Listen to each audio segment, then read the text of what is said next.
Right now, it's sort of projected as a storm/hurricane, right? What's going to happen? Is that looking like a hurricane to you? I think that it did reach Category 1 status, but it's kind of right at the border. Let's not let it get any bigger. But it's pretty severe nevertheless. A lot of water coming in. It's approaching the Florida coast. The storm's already passed through Puerto Rico and the Virgin Islands, and I've approved emergency declarations for both of those areas. FEMA is closely coordinating with Florida, with your governor, happens to be on my right. Good job, by the way, Ron. You're doing a great job. And we're in constant contact with Georgia, South Carolina, North Carolina, Alabama, and anybody else that may have a problem. But we think it's going to work out very well. We have FEMA all set to go. In some of those states, they're already there. I ask all of those in the path of the storm to follow the guidance of your state, local, and tribal officials. My administration will be here for you every single step of the way. We've done everything we can do, and now we're just waiting for the storm. And I guess it's right behind me. It's following me. We're grateful to be joined by Health and Human Services Secretaries doing a fantastic job on COVID, or whatever you want to call it. There are many different names. All we know is it came from China, and they shouldn't have let it happen. But Alex Azar is here. Thank you, Alex, very much. Governor Ron DeSantis doing a fantastic job. Thank you. Previous governor and now Senator Rick Scott. He's representing Florida very well in Washington. And I just spoke with Marco Rubio, and likewise, he's doing a great job. And he sends his regards. State Senator Wilton Simpson. Thank you very much, Senator. Great job you're doing. State Representative Daniel Perez. Daniel, thank you, Daniel, very much. Pinellas County Commissioner Kathleen Peters. Hi, Kathy. Thanks very much.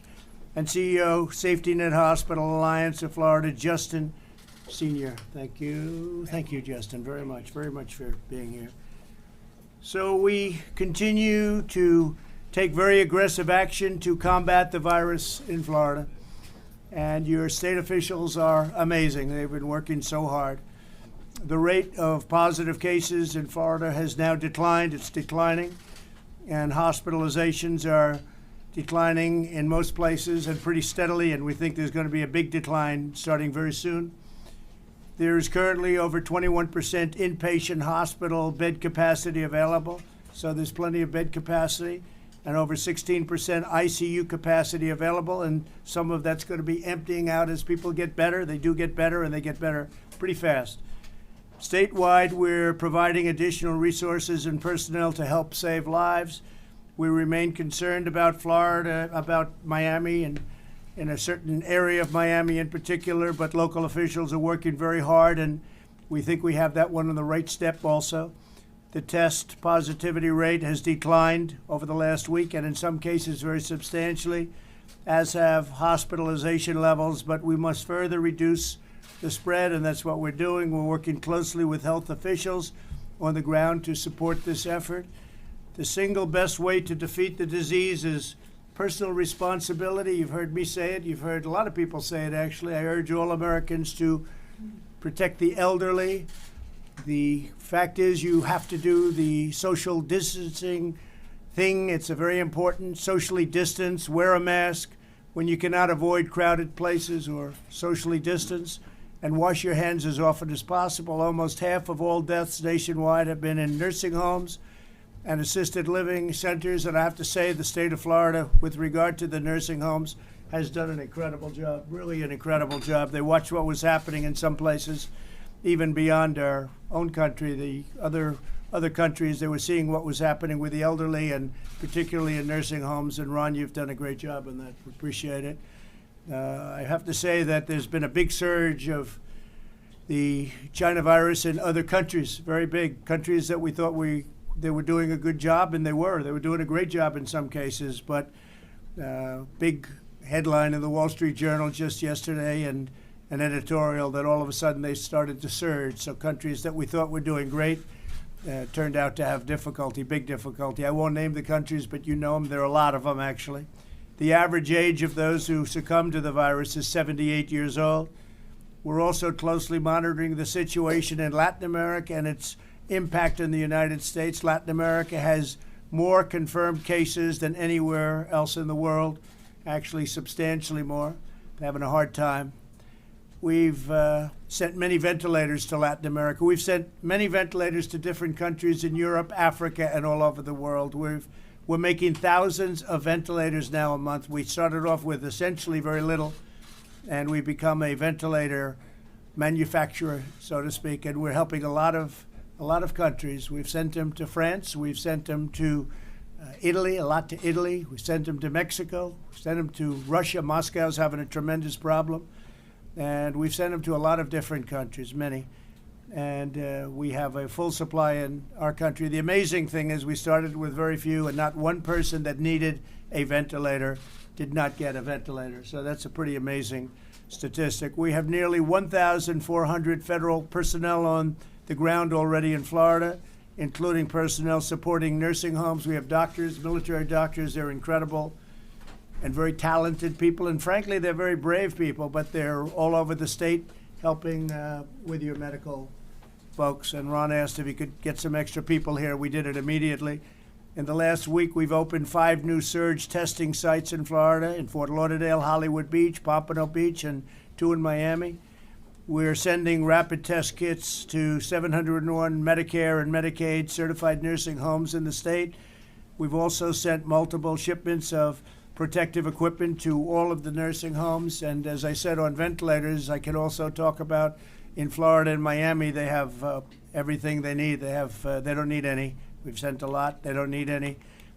Testing-wise, we've tested almost 60 million people throughout the country, which is about 6 times more than any other country, close to 6 times more than any other country.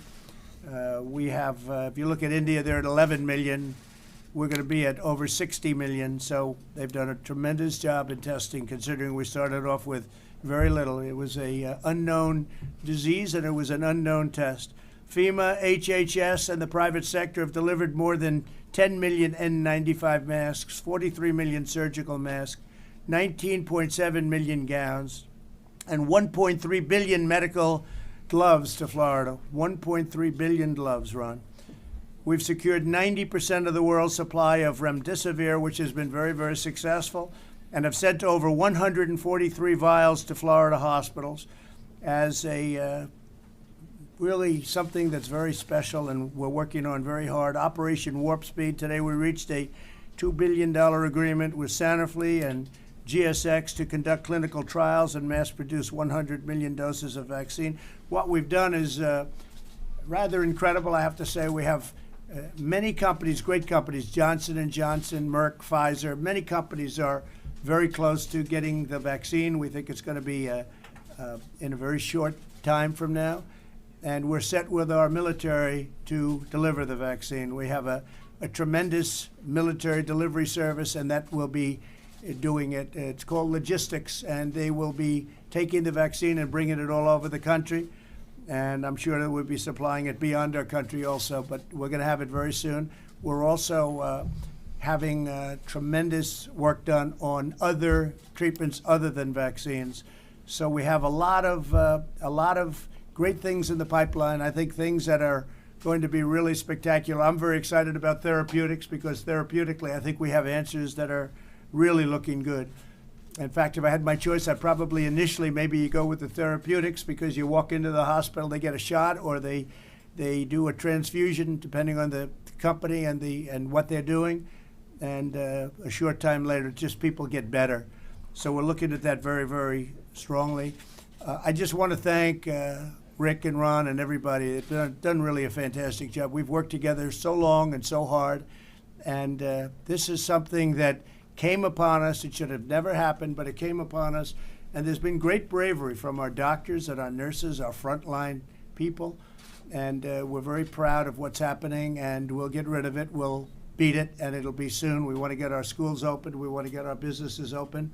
Much of the country is open. We've set records on number of employees and hiring and employment. Basically, if you look at the number, I think last month was the highest number ever hired in 1 month, and the month before that we broke that record. So from that standpoint, we've done well. Retail sales set a record last month, so we're doing really record increase. So we're doing really well, and I think this will end hopefully very soon. But we're fighting hard and we're fighting smart, And I'd like to ask your governor to say a few words, please, Ron. Thank you, Mr. President. Welcome back to Florida. Thanks for all your support. We are monitoring very closely the track of Hurricane Isaias. Both the 11 a.m. and the 5 p.m. advisories from National Hurricane Center tacked it a little bit closer to the Florida coast.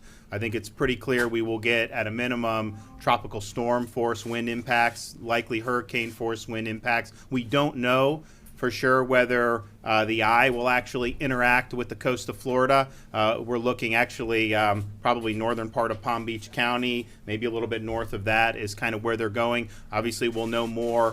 So I would just urge Floridians, just particularly if you're from Deerfield Beach up until the Brevard-Volusia area, you are under a hurricane watch. Make sure you have your plan. Make sure you have 7 days of food and supplies and medicine. There could be some power outages, and it's an ongoing, very fluid situation. As it does move west, it's kind of weakening a tad, and if it strengthens, we think it may end up going further east, but just continue to listen to your local officials. We'll be providing updates multiple times a day throughout the weekend, and obviously the federal government's been great helping. We did submit for a landfall emergency declaration, so we look forward to that support. And we also want to thank the administration for supporting us with the fight against COVID-19.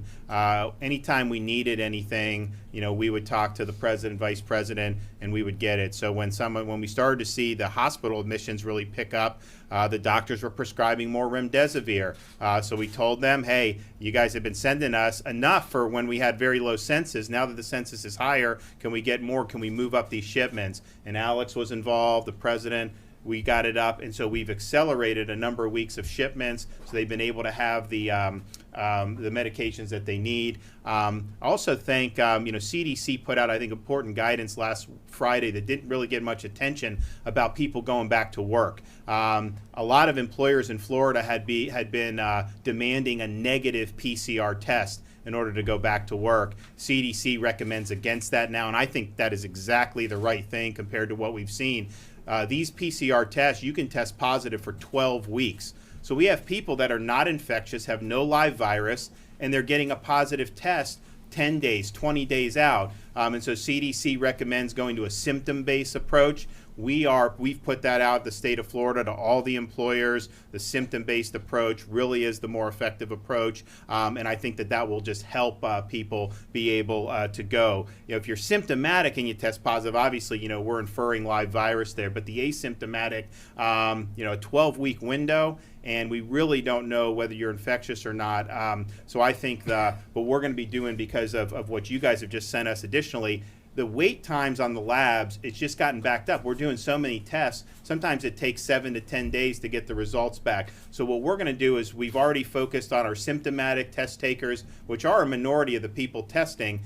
We have agreements with labs to get it turned around quicker. And then the federal government has sent us these point-of-care antigen tests. So we're going to have 1,250 of those a day. So we're going to convert some of our bigger test sites into point-of-care antigen testing for symptomatic and elderly people, probably in Miami-Dade. So this way, they get the result in 15 minutes, which is good for them, and then it gets reported to the state, so we have a real-time understanding of the positivity, everything's going on. When we get the test results reported, some of these tests are from 2 or 3 weeks ago, and these data dumps. So I think it'll help us be able to understand the prevalence better. So that's an important tool. So I just wanted to say thank you for sending those machines to us. And you have the numbers in 5 minutes to 15 minutes or something nice. That's correct. Especially for the elderly. Rick Scott, please. Sure. Well, first off, when I was governor, you were very helpful in the hurricanes we had, and I just want to tell you, I talked to the governor of Puerto Rico this morning, and she was very appreciative. Good. You have FEMA's there. FEMA's being helpful. They've got some flooding, so she was traveling the island. But I said, is there anything you need out of the federal government? And they said, you guys have done a great job. That's great, Rick. Thank you very much. Thanks for doing that. And I just want to thank you for your commitment to the vaccine. I know that'll be a game changer when that happens, and I know you and your administration have been very aggressive at making sure that happens in the testing. So I just want to tell you, I think you've done a great job trying to make sure everybody is getting this done as quickly as possible. Right. I think the governor is saying some of the issues that I'm sure a lot of states are having, but I know the Trump administration is working hard. I want to thank Secretary Azar. His team has done a great job. I want to tell you, Steve Hahn has done a great job. I mean, if you look at what the president talked about with regard to therapeutics, that would not happen but for HHS and but for the FDA and the authority you gave to doctors to be able to make decisions and be doctors. And I know you're trying to get that information out as quickly as possible so people make good decisions. So I want to thank everybody. Thank you, Rick. And the speed of approval is just a tiny fraction of the time that it would have been in let's say another administration. It's the FDA has been fantastic. They're getting things through, Ron, at levels that nobody ever thought possible. We're close to a vaccine. We think we're close to a vaccine, and that's been a matter of months as opposed to many years. It could take many years, and we think we're going to have a great answer very, very soon. Alex, please. Sure. Thank you, Mr. President. So we're working very closely with FEMA as well as with the emergency authorities here in Florida on the hurricane situation. And of course, would advise all Floridians follow the advice of your state and local leaders as to what to do. But that advice may be a little bit different this time because of COVID.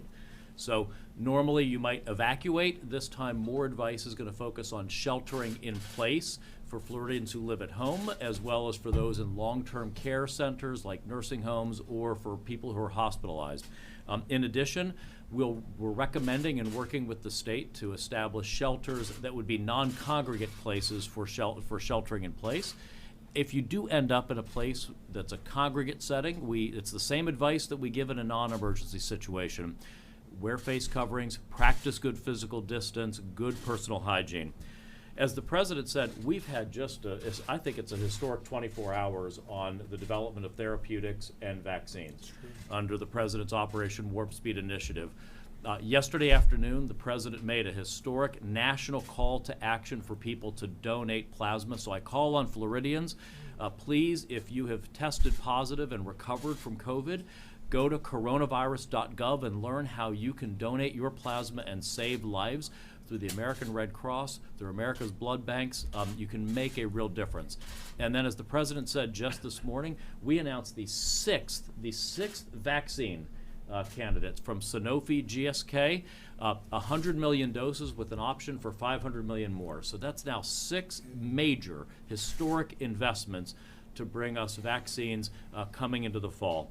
And then also today, out of our National Institutes of Health, the RADx initiative led by Dr. Collins, which is next generation testing and diagnostics, announced $250 million of funding on 7 novel diagnostics that we're investing in that we believe could bring millions of additional diagnostics to the table as soon as September. Thanks to your leadership. Thank you very much, Alex. I appreciate it. Please, go ahead. Mr. President, thank you for being here in Florida today. We appreciate your foresight to organize our major corporations around this country to produce the type of equipment we need, the PPE we need here in the country. We're looking forward to your leadership in the future to make sure we bring those manufacturing jobs back to the United States from all over the world so that we're better prepared in the future. You work very closely with our governor. The governor did a tremendous job making sure that we were protecting our most vulnerable. And so the state of Florida really shut down the long-term care facilities and nursing homes and other facilities. And it was the leadership from your administration and the governor's office that allowed that to happen.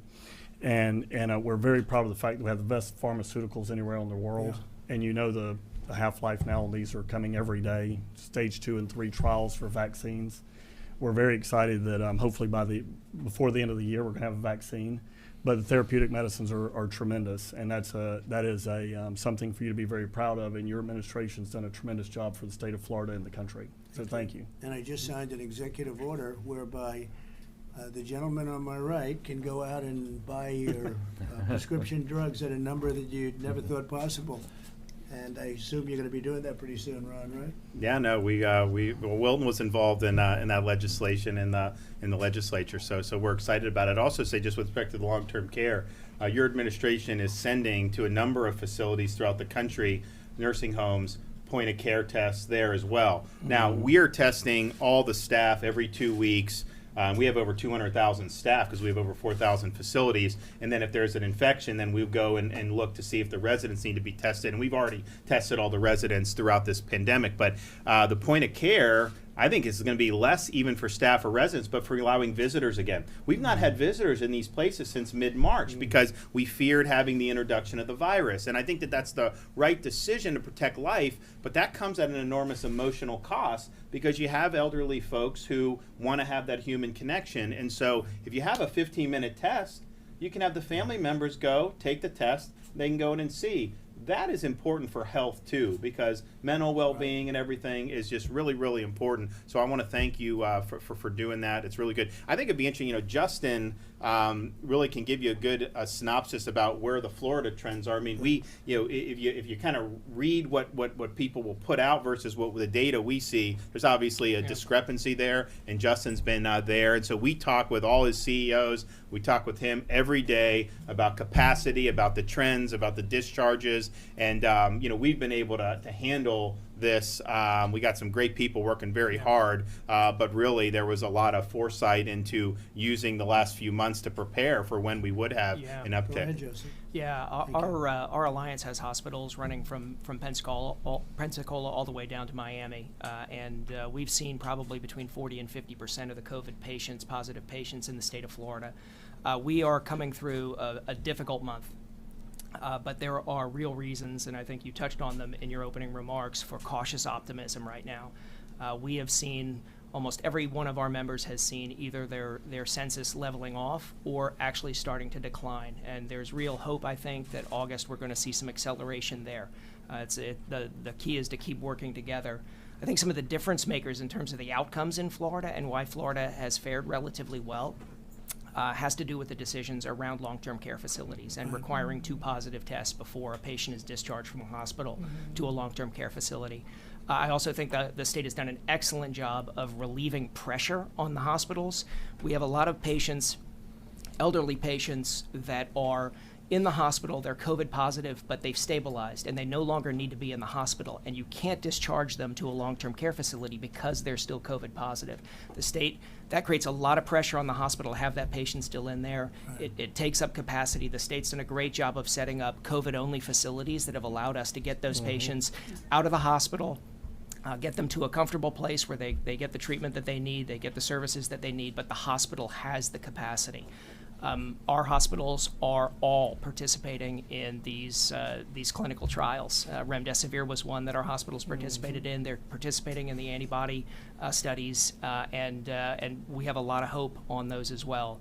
And I think that the cooperation between the state, federal government is something that we've certainly seen firsthand, and we definitely appreciate all the work that's gone in. Well, you've really done a good job in the nursing homes. When I look at you compared to other places, frankly, you've really done a great job in nursing homes. I know you're focused on it, but that's been a very good situation compared to other places. Yeah, and I mean, so, when we did these COVID-only facilities, our thought is, one, we're doing testing in the nursing homes. There's a lot of nursing home residents who don't develop really significant symptoms either. But if they can't be isolated in the nursing home, where can you do? You can send them to the hospital, but they don't need to be hospitalized. So we have these facilities that can accept the transfers. Then when they clear the illness, then they go back. So it's good for the resident if they don't have to be in the hospital, not have to go. But then for the other residents to not have somebody there spreading it, because that, we obviously don't want to see it spread anywhere. But if there's one place we don't want to see it spread, it's in the long-term care facilities. Well, that's been really an amazing job. Kathleen, please. Thank you, Mr. President. It's an honor to be here. I want to thank you and your administration and the governor and his administration. I've had the wonderful privilege of serving as a mayor of a city and then the House of Representatives and now as a county commissioner. And I've always held very tight to home rule. And I think that our success, particularly in Florida, is because you left it to the local communities to determine what was right for each individual community.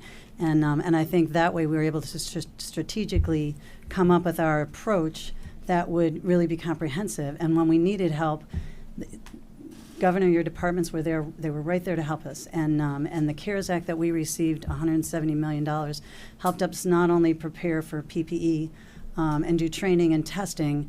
But we've done a lot of training in every single nursing home, and that's something where ACA really stepped up and helped us with and made sure that we had teeth that we could go in there and really ensure that they allowed us in, because at first they didn't even allow us in. So so providing the resources has been great, but allowing us the autonomy to come up with a plan that's individualized for each individual county, I think, has been the best way to attack this approach. So I really appreciate kind of taking the hands-off approach and just providing the resources and letting the local community do what they need to do. And it's been very successful. Our positive rate now went down from a 14% to a 6 or 7%. Oh, that's great. So in Pinellas County, we're doing really, really well, and our nursing homes are doing well, and our hospitals as well are having relief. And so Great. we're in really great shape. And so thank you for all the Good resources. job. Thank you. Really good job. Thank you very much. Please. Thank you, Mr. President. Thank you for having me. I'm the lone Miamian here at the table, but I wanted to say thank you for your leadership under this time. You know, we have two great senators that have done a phenomenal job, and Senator Rubio, although he's not here, has really been the flag bearer when it came to PPE. And in my district, which is in Miami, I've seen the small businesses survive because of your assistance and leadership during this time.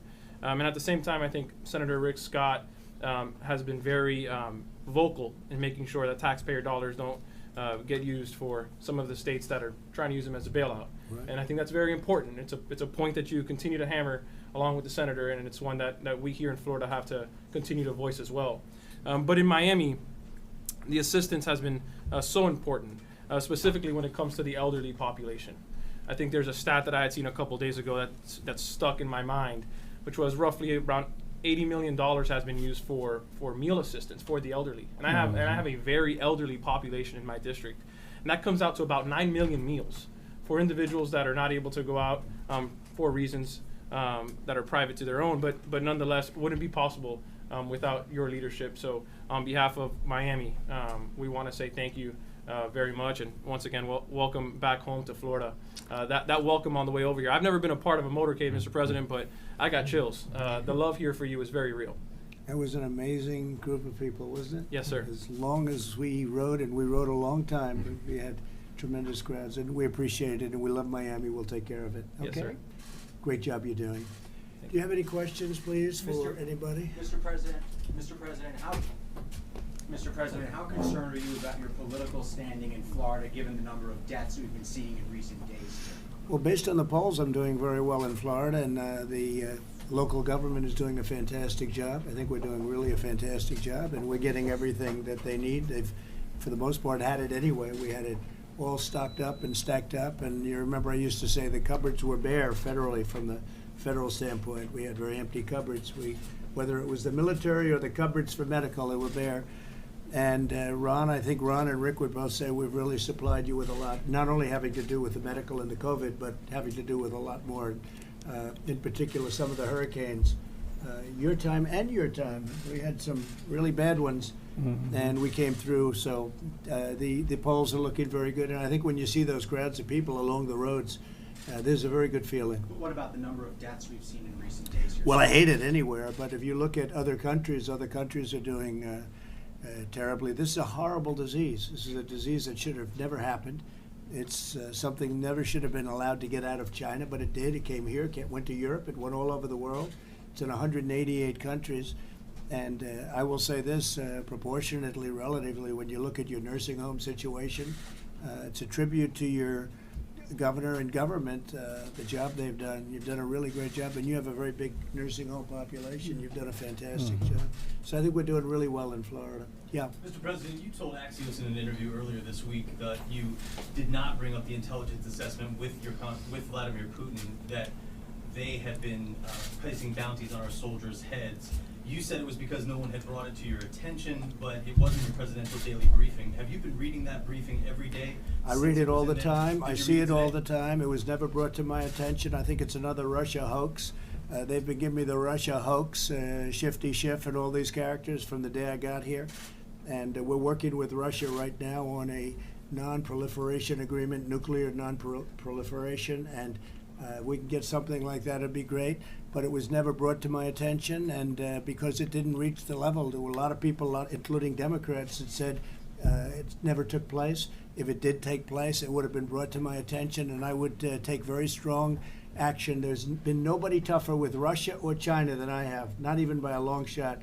When you look at what we've done compared to the past administrations, it's not even a contest. We've been very tough on Russia with the sanctions and so many other things, including letting people know that we're not so happy about what's going on with NATO and the oil.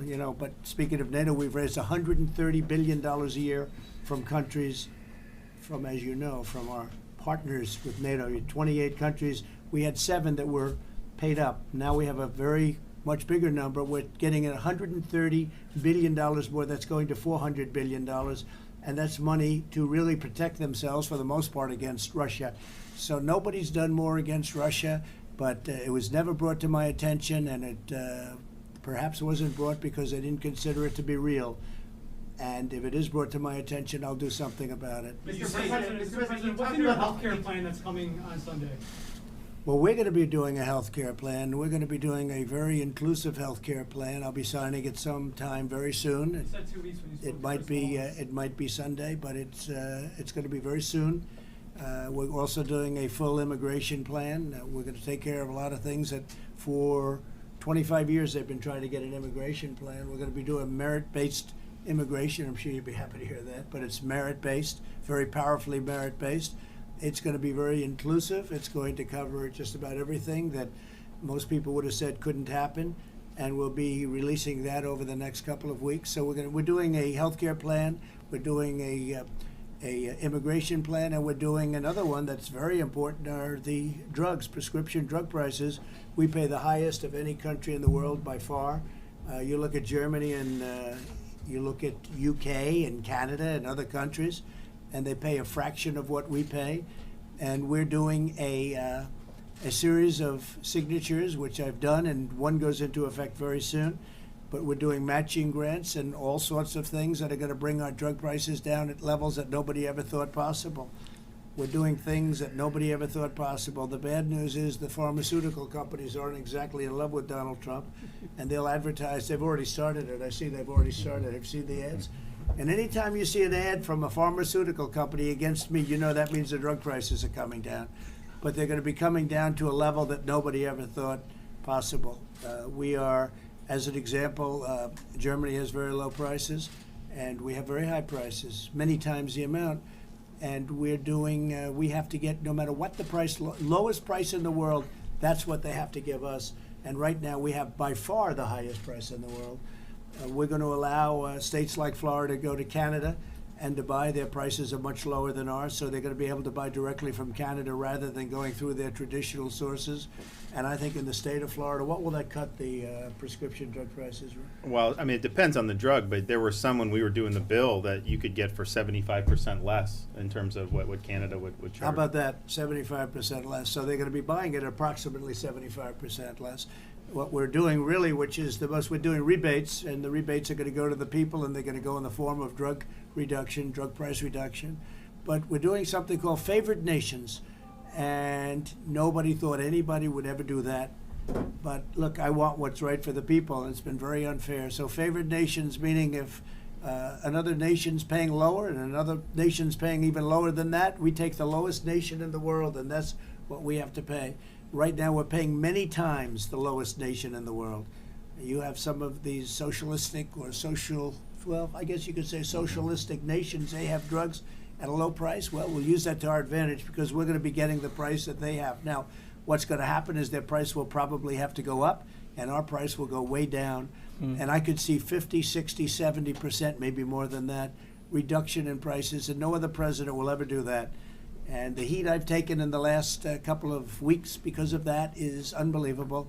And frankly, the ads I've taken are unbelievable. It's sort of incredible. You see drug companies taking these massive ads. When we did our bill, I've never seen more ads in Florida, but the pharmaceutical was doing. I mean, I have young kids. I'm watching like Paw Patrol with them, and it goes to commercial, and it's saying that Florida, they're going to bring in all these drugs from Djibouti. It's going to kill everybody. So I mean, it was unbelievable how they papered the airwaves. A lot of money. You'll be buying the same drug that you paid a fortune for half the price, maybe better than that even, and the exact same drug made maybe in the same factory, the same company, and you're going to be paying a fraction of the price.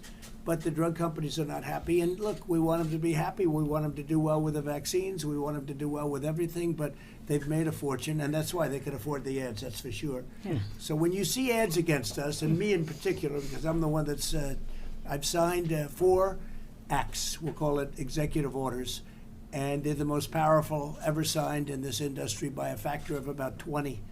And it's going to bring your drug prices down to a level that you've never seen before. So I'm very happy about that. The drug companies don't contribute to my campaign. I don't need their money. I haven't asked for their money. And if they did, it wouldn't matter to me anyway. But I am not somebody that's reliant on the drug companies. And we call it Big Pharma. Big Pharma is probably the most powerful lobbyist of any lobbyist there is, probably. I don't know. Maybe the lawyers' lobby is pretty powerful, too. But Big Pharma would be just about up there. And we have to do what's right. They've been talking about reducing drug prices ever since I can remember, ever since I've been starting to really watch politics with interest, which was actually at a very young age. But we've been talking about drug price reductions and prescription drug reductions. And I will tell you, you're going to see the biggest reductions in the history of our country by many times. We're not talking about a 1%. And as you know, last year, for the first time in 51 years, drug prices went down. But marginally, but they went down. First time in 51 years. So I was president, and drug prices went down. First time in 51 years. Now you're going to see numbers that you wouldn't even believe, and it's going to be fair. It's not fair that other countries pay a fraction but I mean a fraction of what we do. We pay all research and development and promotional costs and everything. It's put onto the United States. They pay nothing. And then on top of it, they say, this is what we'll pay and this is what it is. And the United States will pay the remainder of the difference. I mean, this is the way they buy. They go and I won't mention names of countries, but they say, this is what we're going to pay. The United States will make up the difference. And that's not going to happen anymore. Okay, thank you all very much. We appreciate it. Thank you. Thank you very much. Absolutely. We also had a huge drug price. Are you up for election this year?